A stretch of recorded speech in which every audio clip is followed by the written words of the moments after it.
Yeah. My name is Stephen Manning. All right, you've had Bodemeisters ran he's run two phenomenal races. Now you're going to throw Paynter at him, and this horse you've liked him for a while. You told us about the name thing. You said when you were changing the names that you thought this might be even the better horse. Well, I don't, we always thought we were very high on him from way back when he was a 2-year-old at Del Mar. And when I brought him in here, we were sort of way behind on him. We got a start into him late, ran 5.5 furlongs, and after that he sort of lost his mind a little bit. I think the 5.5 furlongs really got him a little bit too keyed up. And running back in the Santa Anita Derby, he wasn't a gentleman in the paddock. He was just all hyped up. He doesn't wash out, but he's just jumping around and going to the gate. He was just being silly, and then he stumbled badly leaving the gate, got up, and ran fourth. Ran a very credible race to the, I'll have another. Just got to beat about 3.5 lengths, and was really never quit running at the end. He was running at the end, and so after that, I brought him to Churchill, train him there for the Derby trial, because the plan was to run him in the Derby trial, then run him in the Preakness.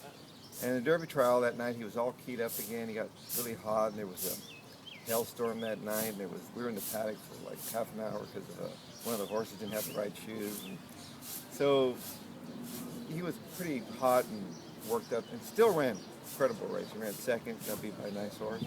And after that, he really relaxed and went back to his old self. And when he went to Pimlico, he really behaved himself and ran a big race. So now he's back here, and he seems like he's taking everything in. So I really think, the difference between him and Bodemeister is that I think distance is not going to be a problem, and he's not one-dimensional like Bodemeister, where he has to have the lead, he has to be up on the pace. So he's still learning how to run, but he's really, he has a pedigree to be that kind of horse, and we're just hoping that maybe, I'll have another.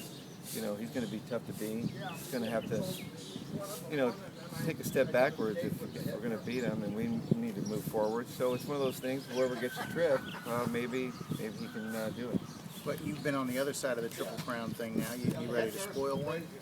Well, the plan was always to run him either in the Preakness or the Belmont, so I'm really not, I don't look at it as a spoiler. I just want to see what he's capable of doing, and I've been very high on this horse, and I think he's a really top 3-year-old, so I think he deserves a chance to run. But as a spoiler, if they get beat, I want to get beat, but I'll have another.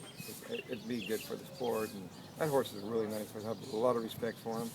I mean, Bodemeister, ran some big races. Those two horses are really good horses, and so and they made it some great racing. I mean, the Pimlico race is if just a fan, it was a great race. For me, it wasn't so great, but still, if you get beat, you get beat. So I can't really complain.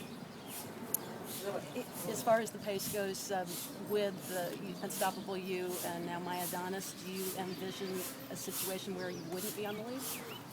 Well, when I first looked at it, I thought we'd have the lead, and then everybody started entering, thinking, they're thinking Sarava, they're thinking last year Ruler on Ice were the speed horses, but I don't. This is a different type of field.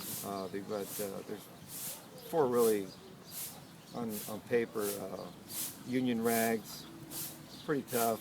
Delahan, I'll have another. Paynter, whose numbers are really pretty strong. So, but it's the Belmont. Everybody wants to take a shot at it. But stranger things have happened. But I don't know. Those 4 horses, they just seem to be the standout. Is he the type of horse temperament-wise that this would bother him, not bother him moving into a new barn and all the security procedures and everything? No, he's pretty laid back.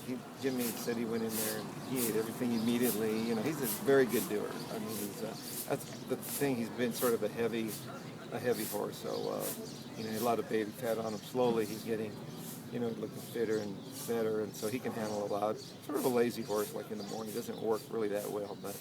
He's a different horse in the afternoon, but the move over there really it wasn't a factor for him at all. What do you think in general about the having all the Belmont horses in one barn? Disruptive, or you think it's a smart move? Well, it's an inconvenience.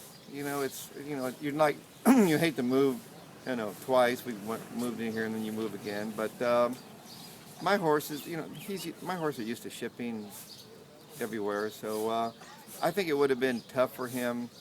He wasn't a good shipper early on, like a month and a half ago. He was tough shipping.